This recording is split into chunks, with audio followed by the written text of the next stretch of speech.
Hello friends, आप सभी का स्वागत है स्कूल ऑफ जेनेस्टिटी के ऑनलाइन प्लेटफॉर्म में। तो दोस्तों, आज हमारे ज्योग्राफी की सीरीज़ का नेक्स्ट सेशन है।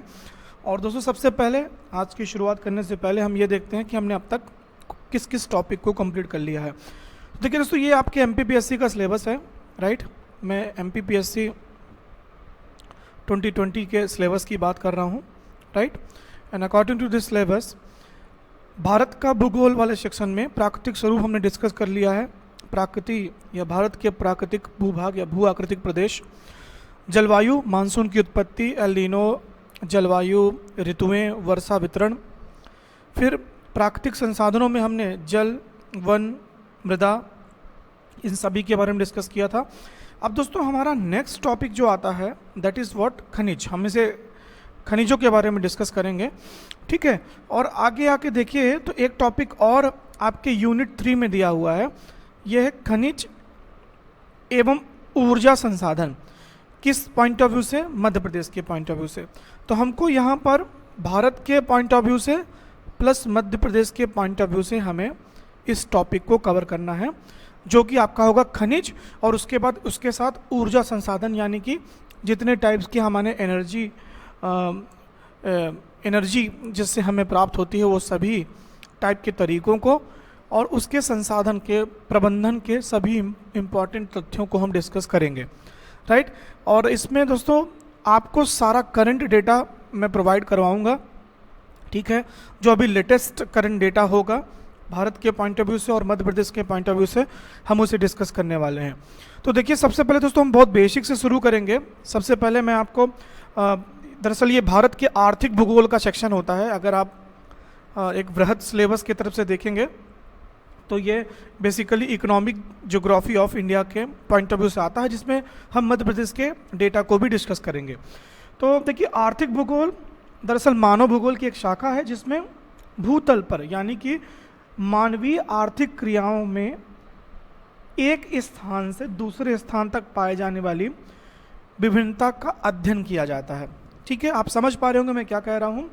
भूतल पर मानवीय क्रियाओं में से एक स्थान से दूसरे स्थान पर पाए जाने वाली विभिन्नता का अध्ययन किया जाता है, ठीक है। तो ये दरअसल किसकी शाखा है? ये दोस्तों मानव भूगोल की एक शाखा है, जिसके अंतर्गत हम ये सब कुछ डिस्कस करने वाले हैं। इसमें हम लोग बहुत सारी चीज़ें डिस्कस करेंगे दोस्तों। सबसे पहले हम प्राकृतिक संसाधन और ऊर्जा संसाधन के बारे में समझेंगे कि क्या इनका मतलब होता है। फिर प्राकृतिक संसाधनों की डिफिनीशन, बेसिक डिफिनीशन देखेंगे। उसमें ये देखेंगे दोस्तों कि खनिज क्या होता है, ठीक है। फिर खनिज के प्रकार देखेंगे। उसमें आप जानते हैं कि खनिज के 2 प्रकार होते हैं, धात्विक खनिज, अधात्विक खनिज। फिर धात्विक खनिज में भी आप जानते हैं 2 टाइप होते हैं, लौह खनिज और अलाव खनिज। इन सभी के बारे में हम डिस्कस करेंगे। लौह खनिज बहुत इंपॉर्टेंट है, बहुत ज़्यादा एग्जाम में क्वेश्चन पूछा जाता है। इसके जितने भी अयस्क होते हैं उनके बारे में डिस्कस करेंगे। ये सारी चीज़ें हम डिस्कस करेंगे। उसके बाद दोस्तों हम अन्य जो खनिज पदार्थ हमारे अलग अलग क्षेत्रों में पाया जाता है, जैसे कि उड़ीसा आप जानते हैं सबसे बड़ा क्षेत्र है जहाँ पर काफ़ी खनिज होते हैं। फिर छत्तीसगढ़, कर्नाटका, झारखंड, महाराष्ट्र, तमिलनाडु, गुजरात, राजस्थान, गोवा, इन सभी के बारे में, पश्चिम बंगाल, आंध्र प्रदेश, इन सभी के बारे में हम प्रॉपर डिस्कस करने वाले हैं। तो दोस्तों बहुत ही इंपॉर्टेंट सेशन होने वाला है, बहुत ही इंफॉर्मेटिव सेशन होने वाला है। आपको बस क्या करना है, मैं जितनी चीज़ें आपको यहाँ पर बोलता जा रहा हूँ, इन सभी की आप प्रॉपर नोट्स बनाइएगा। वीडियो को पॉज कर लीजिए, रोकते जाइए और अपने नोट्स बनाते जाइए, ठीक है। काफ़ी बड़ा सेक्शन है, अभी हमको काफ़ी चीज़ें डिस्कस करनी है। तो दोस्तों मैं आपको यहाँ पर कंटिन्यू ही लेकर चलूँगा, ठीक है। आपको नोट्स बनानी होंगी, ठीक है। काफ़ी समय ज़ाया हो सकता है अगर मैं यहाँ पर नोट्स बनाऊँ उसके बाद आपको यहाँ पर दिखाऊँ। तो मैं जो बोलते जा रहा हूँ उसे आप नोट करते चलिएगा, ताकि हम जल्द से जल्द काफ़ी अच्छी चीज़ों को डिस्कस आपके लिए कर पाएँ, ठीक है। उसके बाद हम दोस्तों बहुत ही इंपॉर्टेंट चीज़ देखेंगे कि इन सभी को, जितने भी हम खनिज देखेंगे, जैसे आप सेल खनिज जानते हैं, पाइराइट जानते हैं, सल्फर जानते हैं, एस्बेस्टस जानते हैं, निकेल जानते हैं, टंगस्टन जानते हैं, एपेराइट जानते हैं, गार्नेट जानते हैं, बाइराइट जानते हैं। इन सभी के बारे में डिस्कस करेंगे और हम ये देखने का प्रयास करेंगे कि मध्य प्रदेश इन सभी चीज़ों में कहाँ बैठता है, ठीक है। और मध्य प्रदेश में बेसिकली जो गोंडवाना का जो क्षेत्र है वो किस चीज़ के लिए इंपॉर्टेंस रखता है। मैंने ऑलरेडी आपको बताया था कि गोंडवाना क्षेत्र का क्या संबंध है। हालांकि हम इन सारी चीज़ों को डिस्कस करेंगे जब भी गोंडवाना सेल समूह की मैं बात करूंगा। तो वहाँ पर आप सभी जानते हैं कि वहाँ पर कोयला प्रमुख होगा। फिर हम कोयले के प्रकार को पढ़ेंगे दोस्तों, एंथ्रेसाइट, बिटुमिनस, लिग्नाइट और पिट। हालांकि मैंने क्लास में कई बार बताया आपको, the anthracite is best quality of coal, after that bituminous, then lignite, then peat. इन सभी चीज़ों के बारे में हम प्रॉपर डिस्कस करने वाले हैं। ठीक है, तो दोस्तों आपको क्या करना है, प्रॉपर कॉपी ले लीजिए, पेन ले लीजिए और बैठ जाइए। ठीक है, पूरे टॉपिक को हम कवर करेंगे। राइट, सो दोस्तों शुरू करते हैं आज के इंफॉर्मेटिव सेशन को। ओके, आई होप आप सभी इसे शेयर जरूर करेंगे, और अगर आपको पसंद आता है दोस्तों तो आप लाइक भी कीजिए। तो दोस्तों आज का हमारा जो टॉपिक है वो है भारत का आर्थिक भूगोल। ठीक है, मैं इसे बढ़िया टॉपिक ले रहा हूँ, भारत का आर्थिक भूगोल। इस टॉपिक के अंतर्गत हम अपना सब टॉपिक पढ़ेंगे। Right, please note down the economical या इकोनॉमिक जियोग्राफी ऑफ इंडिया। तो इसमें दोस्तों सबसे पहले हम ये पढ़ने वाले हैं कि मैंने आपको जैसे बताया है कि जो ये मानव भूगोल की एक शाखा है, और इसके अंतर्गत विभिन्न प्रकार के आर्थिक क्रियाओं के वितरण, प्रतिरूपों तथा उनके कारकों और उपक्रमों का अध्ययन किया जाता है। ठीक है, सरल भाषा में बोलूँ तो भूतल पर जमीन के अंदर इन प्रतिरूपों को, यानी कि जो मिनरल्स हमें प्राप्त होते हैं, इसमें पूरे भारत में विविधता पाई जाती है। किसी क्षेत्र में कोई मिनरल्स बहुत ज़्यादा मात्रा में मिलता है और किसी अन्य क्षेत्र में कोई अन्य मिनरल्स बहुत ज़्यादा मात्रा में मिलता है।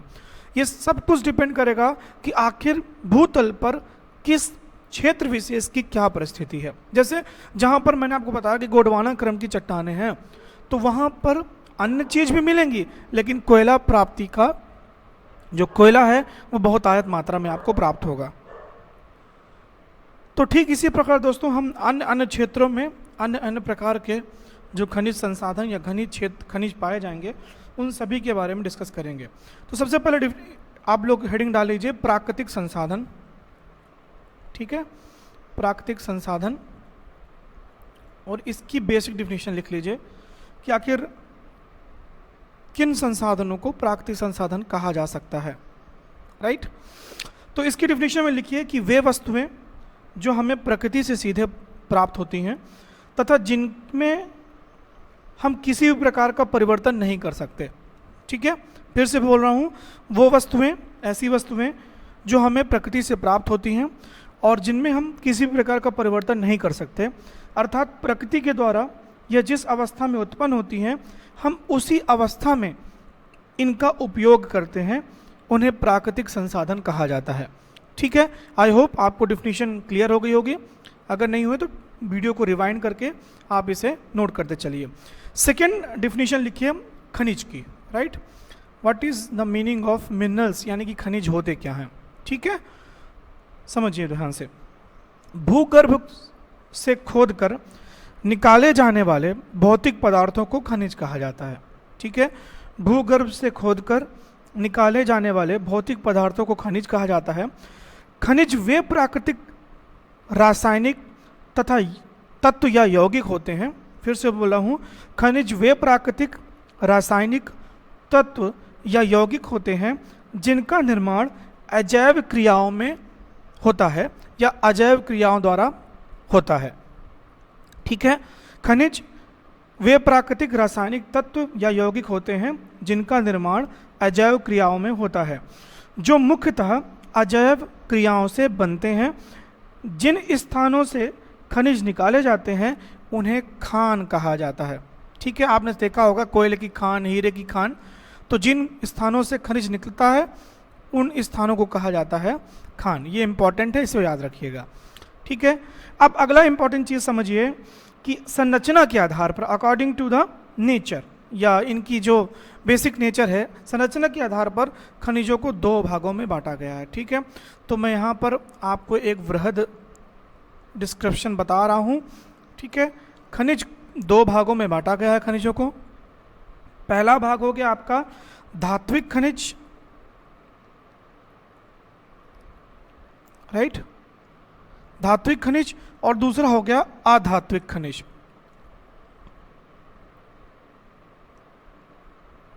राइट, अधात्विक खनिज। अब देखिए दोस्तों, आप जानते हैं कि धात्विक खनिज में बेसिकली दो टाइप के खनिजों की को डिस्क्राइब किया जा सकता है।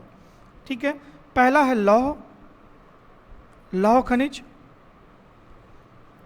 राइट, पहला है लौह खनिज और दूसरा है दोस्तों अलौह खनिज।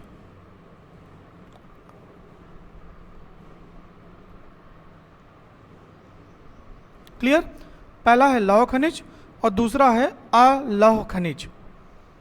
आई होप आपको ये पॉइंट क्लियर होंगे। अब दोस्तों हम ये देखते हैं कि आखिर धात्विक खनिज में कौन कौन से खनिज आते हैं। तो देखिए बेसिक डिफिनेशन हो गया, हमने पहले सबसे पहले डिस्कस क्या किया, प्राकृतिक संसाधन क्या होते हैं, दूसरा खनिज क्या होते हैं, बेसिक डिफिनेशन, जहाँ से खनिज निकाले जाते हैं उन्हें क्या कहा जाता है, खान कहा जाता है। आई होप आपको ये सारी चीज़ें बिल्कुल क्रिस्टल क्लियर हो गई होंगी। ठीक है, अब खनिज को बेसिकली दो भागों में बांटा गया है, पहला धात्विक खनिज, दूसरा अधात्विक खनिज, और धात्विक खनिज को दो भागों में लौह खनिज और अलौह खनिज के बारे में बांटा गया है। अब दोस्तों मैं इसे डिस्क्राइब करने से पहले आपको एक बहुत इंपॉर्टेंट इन्फॉर्मेशन यहाँ पर देना चाहता हूँ। ठीक है, सो देखिए समझिएगा बहुत ध्यान से, थोड़ा सा पेज क्लियर कर लिया जाए। ठीक है, देखिए भारत में मैं एक रफ डायग्राम बना रहा हूँ, ओके, समझिए बहुत ध्यान से, एक रफ डायग्राम ड्रॉ करने की कोशिश कर रहा हूँ मैं।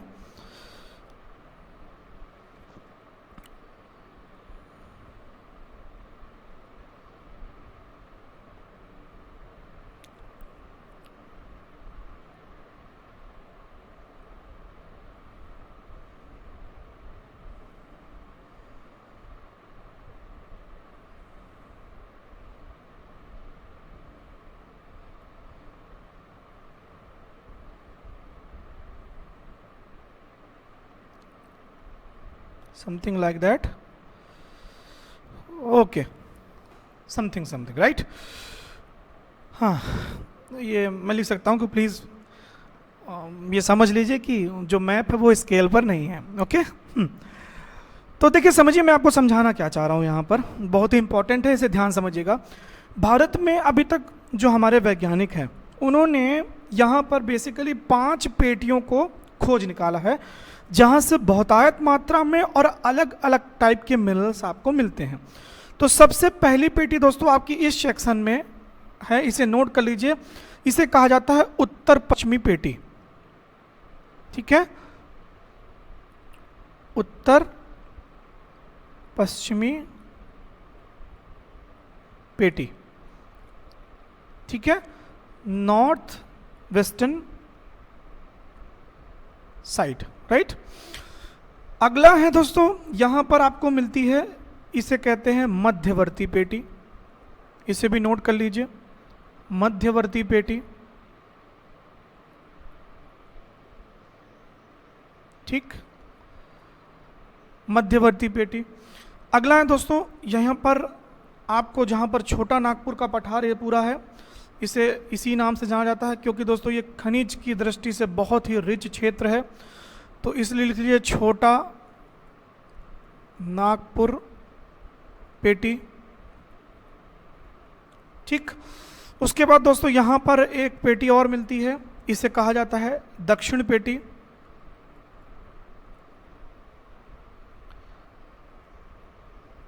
ठीक, उसके बाद दोस्तों यहां पर एक पेटी है,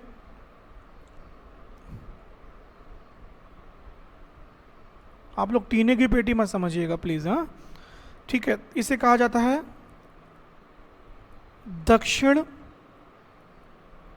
पश्चिमी या दक्षिण पश्चिम पेटी। ठीक, अब मैंने दोस्तों ये बता दिया आपको मध्यवर्ती पेटी, उत्तर पश्चिमी पेटी, ठीक है, और बेसिकली छोटा नागपुर पठार वाली पेटी।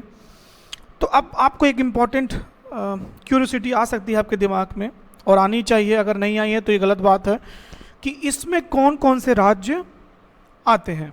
ठीक है, तो हम जहाँ से शुरू किए थे वहीं से देखते हैं। सबसे पहले यहाँ पर जो क्षेत्र आता है इसमें राजस्थान का कुछ हिस्सा आता है दोस्तों, कुछ हिस्सा जाहिर सी बात है जहाँ लोकेशन देख रहे हैं गुजरात का, और महाराष्ट्र का भी कुछ हिस्सा इसमें आता है। ठीक, किसकी बात कर रहा हूँ मैं, उत्तर पश्चिमी पेटी की। तो अब ये उत्तर पश्चिमी पेटी का जो इन्फ्लुएंस रीजन होगा वो टच करता होगा किसको, महाराष्ट्र को और गुजरात को। फिर मध्यवर्ती पेटी की अगर मैं बात करूं दोस्तों, तो देखिए ये बेसिकली मध्य प्रदेश, आपका महाराष्ट्र, फिर कुछ भाग छत्तीसगढ़ का, और कुछ भाग दोस्तों बहुत ही छोटा सा सेक्शन आंध्र प्रदेश का स्पर्श करती है। कौन सी, मध्यवर्ती पेटी। अब छोटा नागपुर पठार बहुत इंपॉर्टेंट है दोस्तों, बहुत ज़्यादा क्वेश्चन पूछे जाते हैं इससे। तो देखिए सबसे पहले लिख लीजिए, आप सभी जानते हैं झारखंड, ठीक है, उसके बाद उड़ीसा, ठीक, West Bengal, right, Chhattisgarh, right. Chhattisgarh के संबंध में एक चीज मैं आपको बहुत क्लियर कर दूं कि इसमें बहुत ही स्मॉल सेक्शन मिलता है, किसका, छोटा नागपुर पठार का जो क्षेत्र है, ठीक। तो आई होप आपको ये क्लियर होगा कि छोटा नागपुर पठार में बेसिकली कौन कौन से राज्य इन्फ्लुएंस्ड हो रहे हैं। ये छोटे नागपुर पठार की जो पेटी है ये कहाँ तक के राज्यों को फायदा पहुंचा रही है, ठीक है। अगला देखिए, समझिए बहुत ध्यान से, दक्षिण पेटी, ठीक है। दक्षिण पेटी में सबसे इंपॉर्टेंट समझ लीजिए कर्नाटका, ठीक, फिर है दोस्तों तमिलनाडु, फिर है आंध्र प्रदेश। यहाँ पे मैं आंध्र प्रदेश के विषय में बता दूं कि इसमें आंध्र प्रदेश का बहुत ही छोटा सा सेक्शन है, small section of Andhra Pradesh, right. इधर आ जाइए, दक्षिण पश्चिम पेटी की मैं अगर बात कर लूँ तो यहाँ पर सबसे पहला आ जाता है केरल, गॉड्स ओन कंट्री, फिर गोवा, ये उनका स्लोगन है, ठीक है ना, मिनरल से संबंधित कुछ भी नहीं है, गोवा, राइट। उसके बाद दक्षिण कर्नाटक, ठीक है, so southern part of Karnataka, southern part of Karnataka. ये पूरे दोस्तों भारत में ये मैंने 1 2 3 4 5 मिनरल्स की यानी कि खनिज की पेटियों का जिक्र यहाँ पर किया है, ठीक है। तो देखिए भारत में जो खनिज पाया जाता है दोस्तों वो इन 5 पेटियों के इर्द गिर्द ही पाया जाता है। कुछ कुछ क्षेत्रों में, छोटे छोटे क्षेत्रों में, स्मॉल क्षेत्रों में बहुत सारी चीज़ें मिल सकती हैं, इसमें कोई दो राय नहीं है, लेकिन जो वृहद स्तर पर खनिज है जो हमारी भारत की अर्थव्यवस्था को, और अगर मैं मध्य प्रदेश के पॉइंट ऑफ व्यू से कहूँ तो मध्य प्रदेश की अर्थव्यवस्था को भी प्रभावित करता है। तो आई होप आपको ये सब कुछ क्लियर हो गया होगा। तो अगर मैं मध्य प्रदेश की बात करूं तो दोस्तों मध्य प्रदेश कहाँ का हिस्सा है, तो मध्य प्रदेश मध्यवर्ती पेटी का हिस्सा है, और मध्य प्रदेश मध्यवर्ती पेटी के हिस्सा होने के कारण यहाँ पे कुछ विशेष चीज़ें पाई जाती हैं। क्या पाया जाएगा, क्या ज़्यादा पाया जाएगा, ये सारी चीज़ों के बारे में हम डिस्कस करेंगे। हम मध्य प्रदेश की लेटेस्ट खनिज रिपोर्ट को भी डिस्कस करेंगे जो लगभग 2 से 3 वर्ष पुरानी है दोस्तों, उसके बाद कोई नई रिपोर्ट नहीं आई है, मैंने काफ़ी सर्च किया है, तो मैं उस सारी चीज़ों को आपके लिए लेकर के आगे के लेक्चर्स में आने वाला हूँ। तो आई होप दोस्तों आपको ये सब कुछ बहुत क्लियर हो गया होगा। तो दोस्तों आज हम इसके आगे अब बढ़ते हैं और अब देखते हैं दोस्तों कुछ इंपॉर्टेंट चीज़ें और जो आपके एग्जाम में पॉइंट ऑफ व्यू से इंपॉर्टेंट है। तो मैंने आपको बताया कि हम धात्विक, हमने खनिज को पढ़ा, ठीक है, खनिज के संबंध में 2 इंपॉर्टेंट इंफॉर्मेशन ले ली, ठीक है। पहला हमारा हो गया धात्विक खनिज और दूसरा हो गया दोस्तों आधात्विक खनिज, ठीक है। थोड़ा सा शॉर्ट में क्योंकि मैं बोलते जा रहा हूँ तो इसे समझते चलिएगा। धात्विक खनिज और आधात्विक खनिज, इसमें हमने धात्विक खनिज में 2 टाइप की चीज़ें पढ़ ली। धात्विक खनिज में हमने क्या क्या पढ़ लिया दोस्तों, हमने पढ़ा लौह खनिज, लिख देता हूँ, राइट, लौह खनिज, और इसमें हमने दोस्तों पढ़ा है क्या, अलौह खनिज, ठीक। बहुत ध्यान से समझिएगा इन सारी चीज़ों को, ठीक है। अब मैं लौह खनिज को डिस्क्राइब करने वाला हूं दोस्तों आपके लिए ताकि आप बहुत अच्छे से समझ सकें। तो मैं सबसे पहले लौह खनिज में की डिफिनीशन के पहले मैं वृहद डिफिनीशन में जाऊं, दैट इज व्हाट, धात्विक खनिज, ठीक है। धात्विक खनिज होंगे क्या, इसे डिस्कस करते हैं, ठीक है। तो हेडिंग डाल लीजिए धात्विक खनिज, ठीक। धात्विक खनिज क्या होंगे, ऐसे खनिज जिन्हें गलाने से धातु प्राप्त होती है, ठीक है, जिसे गलाने से धातु प्राप्त होती है, हमारे ये क्या कहलाएंगे, धात्विक खनिज कहलाएंगे। ये खनिज अयस्क के रूप में प्राप्त होते हैं। अगला इंपॉर्टेंट पॉइंट क्या है, ये अयस्क के रूप में प्राप्त होते हैं, ठीक है, आप पूरा लिखते जाइएगा, मैं शॉर्ट में लिख रहा हूँ, लेकिन मैं जो बोल रहा हूँ उसे पूरा लिखते जाइए। ठीक है, अब आप सभी जानते हैं कि धातु के कुछ विशेष गुण होते हैं। तो धातु क्या होती है दोस्तों? लचीली होती है। ठीक है, लचीली होती है, और इन्हें पीट कर कई रूपों में परिवर्तित किया जा सकता है। ठीक है, तो इसका रूप क्या हो सकता है दोस्तों? परिवर्तित हो सकता है। मैं आपको यहां पर एक क्वेश्चन पूछ रहा हूं। आप सभी ने लौह पथगामिनी के बारे में सुना होगा, ट्रेन के बारे में सुना होगा। तो आप ये भी जानते होंगे कि जो ट्रेन की पटरियां हैं, दरअसल जिसे आप लोग रेल कहा करते हैं, ठीक है, जिसका कई सारा रूपांतरण है, ठीक है, स्मॉल गेज, ब्रॉड गेज और मीटर गेज। ठीक है, sorry, small gauge, metre gauge और ब्रॉड गेज। ठीक है, 1676 mm का शायद ब्रॉड गेज होता है, 1 मीटर का मीटर गेज होता है। तो आपको ये बताना है दोस्तों कि ये जो दरअसल रेल की ये जो लाइन होती हैं, रेलवे लाइन जो होती हैं, वो आप सभी ने देखा होगा कि ये किससे बनती हैं? लोहे से बनती हैं। तो एक लोहे के विशेष प्रकार से बनती है दरअसल दोस्तों, उस लोहे को कहा जाता है पिटवा लोहा। ठीक, पिटवा लोहा से ये बनकर तैयार होती है। बेसिकली इसका बहुत बड़ा इस्पात है आपका भिलाई में, वहाँ से बहुत अधिक मात्रा में ये जो रेलवे लाइन है वो बनकर तैयार होती है। पिटवा लोहे का गुण क्या होता है दोस्तों कि इसे पीट कर इसके अंतर में इसे पीटा इसलिए जाता है दोस्तों कि इसमें बिल्कुल भी कहीं भी एयर बॉल्स ना रह जाएं। अगर एयर बॉल्स नहीं होंगी तो लाइन आपकी क्रैक नहीं होगी, और क्रैक नहीं होगी तो ये ज़्यादा सुरक्षित होगी, क्योंकि बहुत वेटेड इंजन और उसके साथ 26 बोगी की जो ट्रेन पूरी एक चलती है, वो सभी पॉसिबल हो पाएगा जब ये ट्रैक बहुत मजबूत होगा। तो अभी आपने देखा होगा लॉकडाउन पीरियड में रेलवे ने बहुत उम्दा काम किया है। रेलवे का इंजन जरूर बंद हो गया, लेकिन रेलवे ने अपने सेफ्टी के पॉइंट ऑफ व्यू से बहुत काम किया है। जहाँ पर भी ट्रैक मेंटेनेंस का काम होता है उस सारे काम को किया है।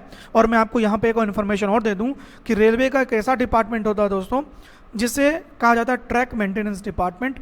वो 24x7 चलता है दोस्तों। ठीक है, ये डिपार्टमेंट कभी बंद नहीं होता, और इस डिपार्टमेंट की एक लॉबी होती है जो कंटिन्यूअसली ट्रैक मेंटेनेंस का काम करती रहती है। क्योंकि आपको पता है अभी पिछले कुछ दिनों से ट्रेन बंद है, लेकिन उसके पहले इतिहास में, भारत के इतिहास में 1853 के बाद से लेकर अब तक कभी ट्रेन बंद नहीं हुई थी। ठीक है, इतने बड़े स्तर पर। तो याद रख लीजिएगा कि ये जो डिपार्टमेंट है ये हमेशा चलता रहता है। तो याद रखिए कि इन सब चीज़ों के बीच जो हमारा सबसे इंपॉर्टेंट चीज़ आता है वो ये मटेरियल लोहा, और लोहा बनता है पिटवा लोहा कहा जाता है, क्योंकि इसे पीट कर बना जाता है ताकि बिल्कुल भी एयर बबल्स ना रह जाएं, ताकि क्रैक ना पड़े और हमारा ट्रैक काफ़ी सुरक्षित हो। तो that is the meaning of basically ये धातु की, यानी कि मेटल्स की एक डिफिनीशन हो गई, मेटल का एक गुण हो गया, और उसी गुण को हमारे वैज्ञानिकों ने, खोजकर्ताओं ने खोजा, और उससे हमने क्या बनाया? रेलवे का ट्रैक बनाया जो इतने ज़्यादा वेट को सह सकता है, और उसमें भी हमने तकनीक को अपनाई, तो उसे कहा जाता है पिटवा लोहा। तो याद रखिएगा, इसे पीट कर अन्य रूपों में परिवर्तित किया जा सकता है। आप लोहे की गाटर देखते होंगे, लोहे के दरवाजे देखते होंगे, लोहे से बहुत कुछ बनाया जाता है। इसीलिए लोहे को बेसिकली अर्थव्यवस्था की, या आप एक से कह लेंगे कारखानों की रीढ़ की हड्डी कहा जाता है। ठीक, तो आई होप आपको ये पॉइंट बहुत क्लियर हो गया होगा। अब दोस्तों आगे देखते हैं, राइट। अब इंपॉर्टेंट चीज समझते हैं कि लौह खनिज के क्या विशेष गुण होते हैं। ठीक है, तो हमने धात्विक खनिज के कुछ इंपॉर्टेंट गुण समझ लिए। अब लौह खनिज के कुछ इंपॉर्टेंट गुण समझते हैं।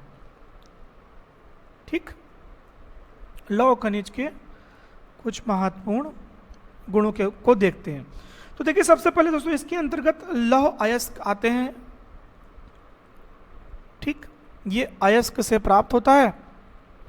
अब इस अयस्क का मतलब यहाँ पर कौन कौन से हैं, तो आप जानते होंगे कि मैग्नीज लौह अयस्क हो गया, basically manganese, tungsten, chromium, nickel, titanium, vanadium, ठीक है, कोबाल्ट, इन सभी से आपको बेसिकली ये सभी जो हैं ये लौह खनिज के अंतर्गत आते हैं। तो मैं यहाँ पर आपके लिए लिख देता हूँ। ठीक है, मैग्नीज, ठीक है, कोबाल्ट, राइट। बोरॉन, लौह अयस्क के अतिरिक्त टाइटेनियम, इन सभी में भी वेनेडियम, ठीक है, वेनेडियम। अब आगे देख लेते हैं दोस्तों, तो एक इंपॉर्टेंट और है टंगस्टन, ठीक है, ठीक, ओके। तो ये इंपॉर्टेंट है, इसके अतिरिक्त भी और भी सारे हैं, लेकिन बेसिकली इन्हीं में शामिल किया जाता है। तो ये सभी मतलब जो लौह अयस्क हैं बेसिकली, उसके साथ साथ इन सबको भी लौह खनिज के अंतर्गत शामिल किया जाता है। अभी हम पढ़ने वाले हैं दोस्तों कि आखिर बेसिकली लौह अयस्क कितने प्रकार के होते हैं। मैं केवल लौह अयस्क के बारे में भी आगे डिस्कस आपको करूंगा, जिसमें मैं आपको बता दूं कि मैग्नेटाइट, हेमेटाइट, लिमोनाइट, सिडेराइट, ये बेसिकली 4 बहुत फेमस हैं, और इन सब का मैं फॉर्मूला भी आपके साथ डिस्कस करूंगा, आप बिल्कुल चिंता ना करें। लेकिन अब यहाँ पर ये समझ लीजिए कि इनको, मतलब मैंने आपको जो बताया मैग्नेटाइट, हेमेटाइट, लिमोनाइट और सिडेराइट के अतिरिक्त इन सबको भी लौह अयस्क के या लौह खनिज के अंतर्गत शामिल किया जाता है, जिसमें manganese, cobalt, boron, titanium, vanadium, tungsten आदि भी सम्मिलित हैं, राइट। अब यहाँ पर एक, जैसे हमने पढ़ा लौह खनिज के बारे में, तो अलौह खनिज कौन कौन से होते हैं, ठीक है, अलौह खनिज कौन कौन से होते हैं, इसकी भी एक छोटी सी यहाँ पर इंफॉर्मेशन ले लेते हैं। तो अब इसके अंतर्गत जिसमें लोहे का गुण नहीं होगा, या आप कह सकते हैं जो लोहा नहीं होंगे, वो होगा तांबा, ठीक है, आपने सुना होगा जस्ता, ठीक, सीसा, राइट। फिर आएगा एक प्लेटिनियम ले लीजिए, या प्लेटिनम जिसे कहा जाता है। आप एक इंपॉर्टेंट जानते हैं मैग्नीशियम, मैग्नीशियम लिख लीजिए, टिन लिख लीजिए। एक इंपॉर्टेंट और आता है बॉक्साइड, ठीक है। ऐसे कई सारे दरअसल कह सकते हैं तत्व जिनमें लोहे के गुण आपको नहीं मिलेंगे प्रायः, वो सभी अलौह खनिज के अंतर्गत आएंगे, ठीक है। इन सभी को अलौह खनिज की श्रेणी में रखा जाएगा, ठीक है। तांबा, जस्ता, सीसा, प्लेटिनम, मैग्नीशियम, टिन और बॉक्साइड, ये सभी अलौह खनिज के अंतर्गत आएंगे, ठीक है। तो आई होप आपको ये डिस्कस क्लियर हो गया होगा कि लौह खनिज और अलौह खनिज में क्या बेसिक डिफरेंस है, राइट। अब दोस्तों हम बहुत ही इंपॉर्टेंट टॉपिक के बारे में डिस्कस करते हैं, वो हमारा वृहद टॉपिक है, दैट इज व्हाट, लौह अयस्क, बहुत ही इंपॉर्टेंट, ठीक। लौह अयस्क, लौह अयस्क यानी कि आयरन ओर जिसे कहा जाता है, ओके, आयरन ओर जिसे कहा जाता है, इसे इंग्लिश में भी लिख लीजिए। तो सबसे पहले मैं भंडारण की दृष्टि से बता दूं आपको, तो कर्नाटक, ओडिशा और झारखंड, इन तीनों राज्यों का लौह अयस्क की दृष्टि से बहुत बड़ा या प्रमुख स्थान बनता है, ठीक है। ये भंडारण की दृष्टि से मैं बता रहा हूं आपको। तो सबसे पहले लिख लीजिए कर्नाटक, राइट, तो इसे नोट कर लीजिएगा, कर्नाटक भंडारण की दृष्टि से। दूसरा दोस्तों आता है ओडिशा, और तीसरा है झारखंड। मैं आपको दोस्तों यहाँ एक और इम्पॉर्टेंट इन्फॉर्मेशन दे दूँ कि मैंने आपको बताया था कि हमारी पृथ्वी पर कई क्रम की चट्टानें प्राप्त हुई थी। पहला था आर्कियन क्रम की चट्टानें, ठीक है, फिर उसके बाद कुडप्पा क्रम की चट्टानें, साइड धारवाड़ क्रम की चट्टानें, कुडप्पा क्रम की चट्टानें, गोंडवाना क्रम की चट्टानें, विंध्यन क्रम की चट्टानें, ठीक है। तो देखिए आर्कियन क्रम की चट्टानों में डिस्कस किया था कि इसमें किसी भी प्रकार के दरअसल आपको, तो इसमें जीवाश्म नहीं पाए जाते, ये पृथ्वी पर उपस्थित सबसे पुरानी चट्टानें हैं। फिर दोस्तों धारवाड़ क्रम की चट्टानों में हमने डिस्कस किया था कि धारवाड़ क्रम की चट्टानों में दोस्तों क्या होता है, इसमें सभी प्रकार के धातुएं पाई जाती हैं। ठीक है, बहुत इंपॉर्टेंट लिंक या रिलेशन मैं आपको बताने वाला हूं। अब दोस्तों अभी आपने कुछ दिन पहले एक मूवी देखा होगा, देखिए हालांकि मैंने क्लास में डिस्कस किया था और उससे संबंधित एक प्रश्न भी आपके एमपीपीएससी पेपर में इस बार आया था, सही मैच द फॉलोइंग में आया था और आई होप सभी ने उसको सही भी किया होगा। एक मूवी आई थी KGF, right, KGF Kolar gold factory. ठीक है, अभी कुछ दिन पहले एक साउथ इंडियन मूवी आई थी। KGF कोलार जो क्षेत्र है दोस्तों वो कहाँ है? कर्नाटक में। अब लिंक समझिए, कर्नाटक में कौन से क्रम की चट्टानें पाई जा रही हैं? धारवाड़ क्रम की चट्टानें पाई जा रही हैं। धारवाड़ क्रम की चट्टानों में मिलता क्या है बहुतायत मात्रा में? तो धातुएं मिलती हैं। और अभी आप देख रहे हैं यहाँ पर तो लौह अयस्क, लौह यानी कि धातु, और पहला स्थान भंडारण की दृष्टि से किसका आ रहा है? कर्नाटक का। तो ये बेसिक रिलेशन है दोस्तों जो आपको यहाँ पर देखने को मिलेगा। अब कुडप्पा क्रम की चट्टानें मिलेंगी आपको, बेसिकली कुडप्पा क्रम की चट्टानें जहाँ मिलेंगी, कुडप्पा क्रम की चट्टानों में क्या होगा? प्राप्त होगा आपको हीरा प्राप्त होगा। ठीक, तो हीरा वहीं प्राप्त होगा जहाँ पे कुडप्पा क्रम की चट्टानों के आपको अवशेष मिलेंगे। ठीक, यहाँ पे इसको भी क्लियर कर लीजिए। आगे है गोंडवाना क्रम की चट्टानें। गोंडवाना क्रम की चट्टानें कहाँ मिलेंगी? बेसिकली मध्य प्रदेश के क्षेत्र में, छत्तीसगढ़ के क्षेत्र में, और मध्य प्रदेश के छत्तीसगढ़ के साथ साथ आपको झारखंड में, उड़ीसा में, इन वेस्ट बंगाल में, इन सभी क्षेत्रों में आपकी मिलेगी। तो आपको पता होगा, मैं अभी जब आपको डिस्कस करूँगा उसके संबंध में, बेसिकली कोयले के संबंध में, तो मैं आपको और भी चीज़ें बताऊंगा। ठीक है, फिर विंध्यन क्रम की चट्टानों में आपको घर बनाने का सामान मिलेगा। मैंने आपको बताया था पत्थर, ठीक है, चूने के पत्थर वाला जो बेल्ट होगा वो विंध्यन क्रम की चट्टानों के आसपास का रीजन होगा। तो ये सारी चीज़ें हमने ऑलरेडी डिस्कस की है। तो लौह अयस्क के संबंध में हम अपने नेक्स्ट लेक्चर में डिस्कस करेंगे दोस्तों, क्योंकि ये लेक्चर थोड़ा सा बड़ा हो जाएगा, अपलोडिंग में प्रॉब्लम होगी। तो नेक्स्ट जो हमारा लेक्चर होगा वो होगा लौह अयस्क के संबंध में। आई होप दोस्तों मैंने आपको जो भी डिस्कस किया है वो सब कुछ क्लियर हुआ होगा। आप प्रॉपर नोट्स बनाइए, कोई भी प्रॉब्लम होता है तो प्लीज़ कमेंट में अपने व्यूज़, अपने रिस्पॉन्स जरूर दीजिए। ठीक है, और अगर आपको ये प्रयास बस पसंद आता है तो इसे प्लीज़ शेयर कीजिए, लाइक करिए, कमेंट दे करके अपने व्यूज़, अपने रिस्पॉन्स हम तक जरूर पहुँचाइए। Next video next day, till then goodbye, thank you. और दोस्तों शिवम सर आपके लिए पॉलिटी शुरू किए हैं, तो पॉलिटी भी आप लोग बहुत अच्छे से पढ़िए, उससे संबंधित कोई भी प्रॉब्लम हो तो आप जरूर डिस्कस कीजिए। घर में रहिए, सुरक्षित रहिए, लॉकडाउन का उपयोग कीजिए। Till then goodbye, thank you.